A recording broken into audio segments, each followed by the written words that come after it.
മിഥിലേഷ് തിവാരി അധികം ആൾക്കാർക്ക് പരിചയം കാണണമെന്നില്ല. നമ്മുടെ ബീഹാർ എഡ്യൂക്കേഷൻ മിനിസ്റ്റർ ആയിട്ട് വരും. ഇദ്ദേഹമൊക്കെ എങ്ങനെ എഡ്യൂക്കേഷൻ മിനിസ്റ്റർ ആയെന്ന് ഞാൻ ഒരു നിമിഷം ചിന്തിച്ചു പോവുകയാണ്. കാരണം അദ്ദേഹം ഒരു സ്റ്റേറ്റ്മെന്റ് പുറത്തിറക്കി. പെൺകുട്ടികൾക്ക് എന്തിനാണ് വിദ്യാഭ്യാസം, അവർ വീട്ടിലിരിക്കേണ്ടവരല്ലേ എന്ന്.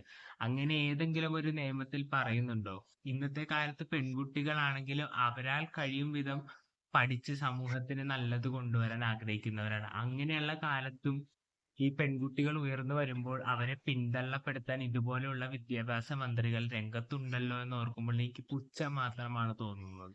2026 ആയെങ്കിലും ഇന്ത്യയിൽ പലയിടത്തും സ്ത്രീകൾക്ക് വിദ്യാഭ്യാസം നിരസിക്കപ്പെടുന്നുണ്ട്. ഇതിന് കാരണമായിട്ട് വരുന്നത് അടിച്ചമർത്തപ്പെട്ട പുരുഷാധിപത്യവും സ്ത്രീ ജീവിതവുമാണ്.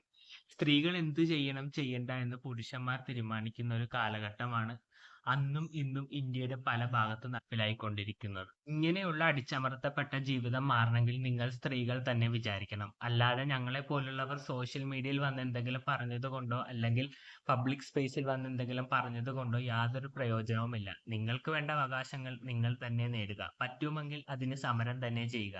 പിന്നെ ഈ മിഥിലേഷ് തിവാരിയൊക്കെ എങ്ങനെ എഡ്യൂക്കേഷൻ മിനിസ്റ്റർ ആയെന്ന് ഞാൻ ചിന്തിച്ചു പോവുകയാണ്. കാരണം എഡ്യൂക്കേഷൻ മിനിസ്റ്റർ എന്ന് പറഞ്ഞാൽ അയാളുടെ പ്രധാന ജോലി എന്താണ്?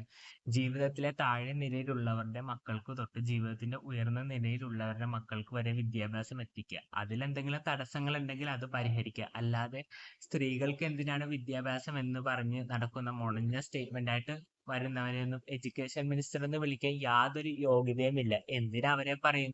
ഇവരെ വോട്ട് ചെയ്ത് വിജയിപ്പിച്ച ജനങ്ങളെ പറഞ്ഞാൽ മതിയല്ലോ. ഇവർക്കോ ബുദ്ധി ഇങ്ങനെ. അപ്പൊ ജനങ്ങളുടെ കാര്യവും പ്രത്യേകിച്ച് അത്ഭുതപ്പെടാനൊന്നുമില്ല. പിന്നെ എനിക്ക് എടുത്തു പറയാനുള്ളത് മിഥിലേഷ് തിവാരിയോടാണ്. ഇത് 2026 കാലഘട്ടമാണ്. ഇന്നത്തെ കാലത്ത് സ്ത്രീകൾ ഒരുപാട് മേഖലയിൽ അവരുടെ കഴിവുകൾ പുരുഷന്മാരെക്കാളും പ്രകടമാക്കുന്ന കാലമാണ്.